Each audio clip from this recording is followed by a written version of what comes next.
किरण सिंह के YouTube channel पर आपका स्वागत है। आज हम पढ़ेंगे प्रथमः पाठः आश्रम।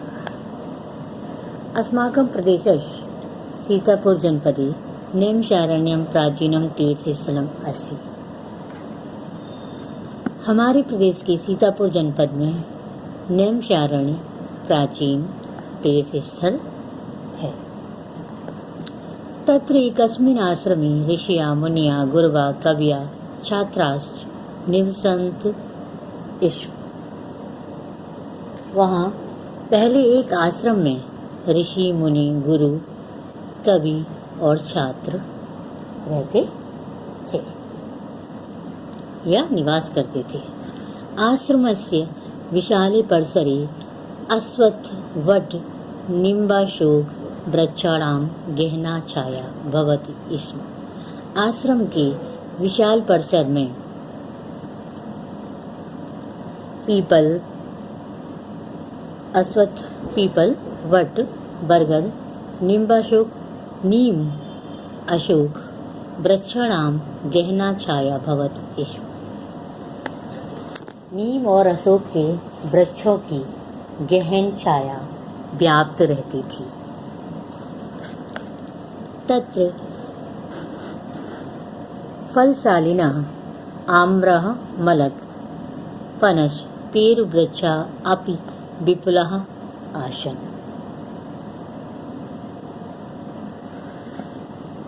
वहाँ फलों वाले आम, आंवला, आमलक मतलब आंवला, पनस, पनस मतलब कटहल, पेरू, पेरू मतलब अमरूद के वृक्ष भी विपुलः आसना बहुत अधिक थे। एवि वृक्षे तत्र पर्यावरणं शुद्धमासीत्, येन शीतलः वायवः मन्दं मन्दं वहन्ति स्म। काले काले च मेघा वर्षति स्म। इन वृक्षों से वहाँ का पर्यावरण शुद्धमासीत्, अत्यंत शुद्ध था। येन शीतला वायवा मंदम मंदम बहन्ति स्म, जिनसे वहाँ शीतल वायु मंद मंद लगातार बहती थी। काले काले च मेघा वर्षति स्म, समय समय पर बादल, काले काले च मेघा वर्षति स्म, समय समय पर, ठीक है, काले काले का मतलब समय समय पर बादल बरसते थे। अब आगे है, इदानीमपि तस्मिन् आश्रमे धेनवा बलिवर्दा अश्वा अन्ये च पशवा स्वच्छंदम चरन्ति। अभी भी, इदानीमपि मतलब अभी भी, तस्मिन उस आश्रम में गायें, बैल, अश्वा घोड़े और अन्य च पशवा, अन्य पशु स्वच्छंदम चरन्ति, स्वतंत्रता से चरते हैं। वृक्षेषु कपीनां कूर्दनम चटकानां कूजनम। वृक्षों पे, वृक्षेष मतलब वृक्षों पर, बंदरों का कूदना, चटकानां कूजनम चिड़ियों का चहकना, मयूराणां नर्तनम च दर्शकेभ्यः आनंदम ददाति। और मोरों का नाचना दर्शकों को आनंदित करता है। तस्याश्रमस्य समीपे गोमती नदी प्रवहति। उस आश्रम के समीप निकट गोमती नदी बहती है। तस्याः निर्मलं जलं सर्वे आश्रमवासिना पिबन्तु स्म। तस्या, उसका निर्मल जल सभी आश्रमवासी पीते हैं। आश्रमे पशवः पक्षिणश्च विरोधं विहाय एकस्मिन् घट्टे पानीयं पिबन्तु स्म।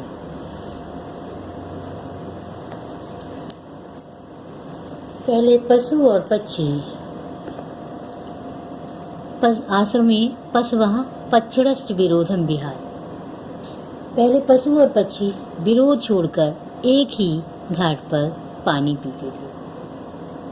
एकत्र वसंत स्म, एक जगह रहते थे। तत्रैव खादन्ति स्म च, और वही खाते थे। आश्रमे छात्राणां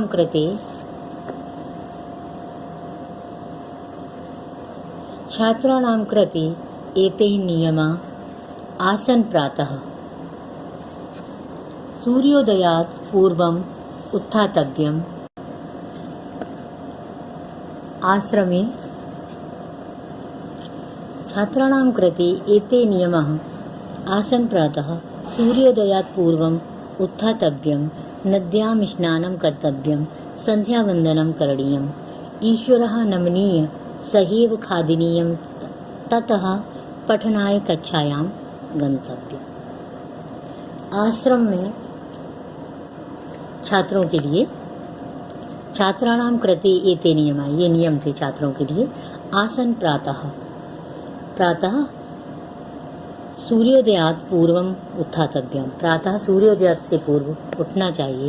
नद्यां स्नानं कर्तव्यम, नदियों में स्नान करना चाहिए, नदी में स्नान करना चाहिए।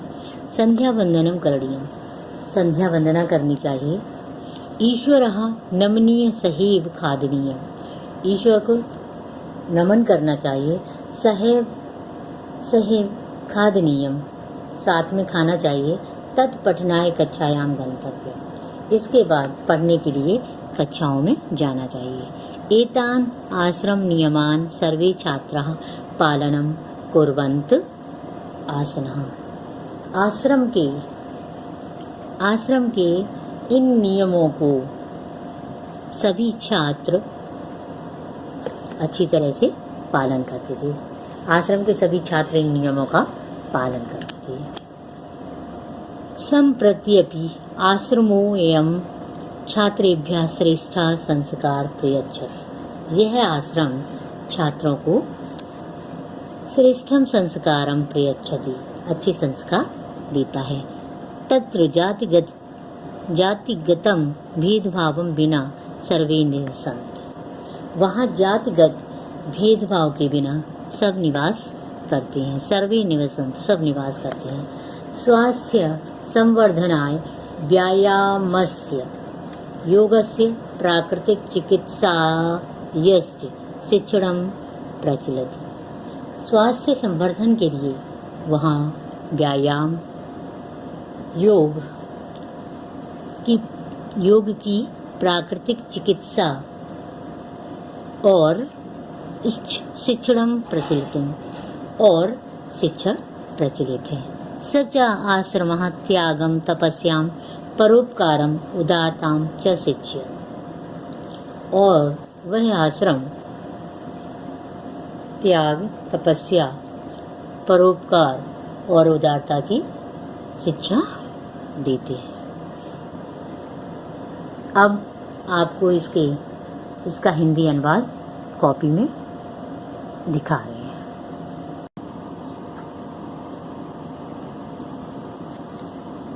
पहला स्टैंजा लिख लिया है। अस्माकं प्रदेशस्य और वर्षति स्म तक का ये हिंदी अनुवाद है।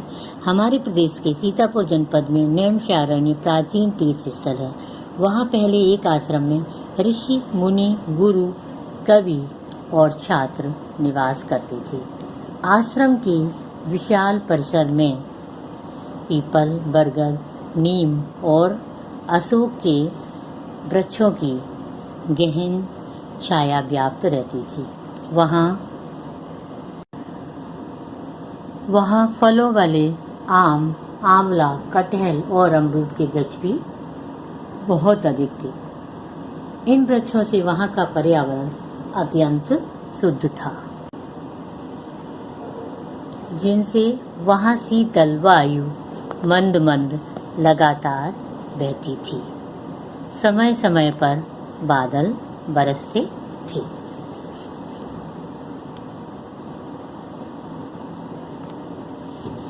अब आगे, इदानीमपि तस्मिन् और खादन्त इष्म। अब इसका हिंदी अनुवाद है।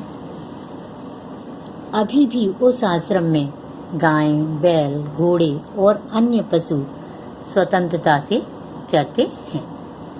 पेड़ों पर बंदरों का कूदना, चिड़ियों का चहकना और मोरों का नाचना दर्शकों को आनंदित करता है।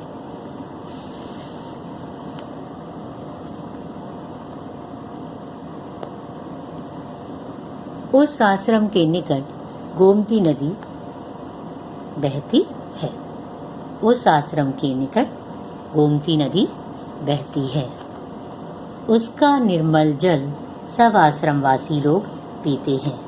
पहले पशु और पक्षी विरोध छोड़कर एक ही घाट पर पानी पीते थे, एक जगह रहते थे।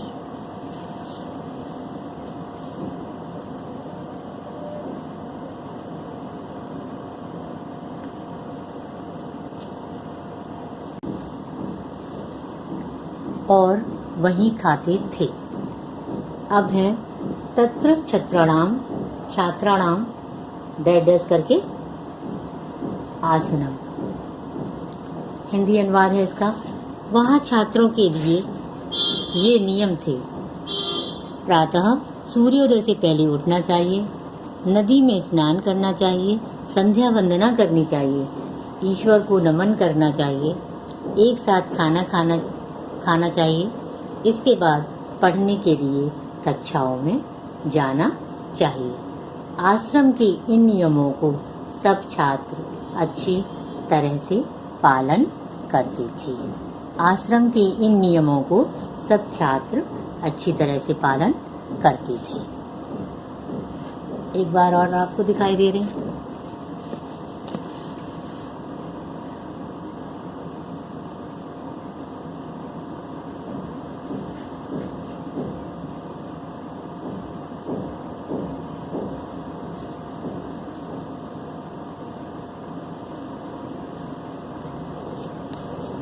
ठीक है, आश्रम के नियमों को सब छात्र अच्छी तरह से पालन करते थे। अब लास्ट पैराग्राफ है, संप्रत्यपि आश्रमोयम डैश डैश करके लास्ट वाला भवेत। इसका हिंदी अनुवाद है, यह आश्रम छात्रों को अच्छे संस्कार देता है। वहाँ जातिगत भेदभाव बिना सब निवास करते हैं। स्वास्थ्य संवर्धन के लिए वहाँ व्यायाम, योग की प्राकृतिक चिकित्सा और शिक्षण प्रचलित है। और वह आश्रम त्याग, तपस्या, परोपकार और उदारता की शिक्षा देता है। इस प्रकार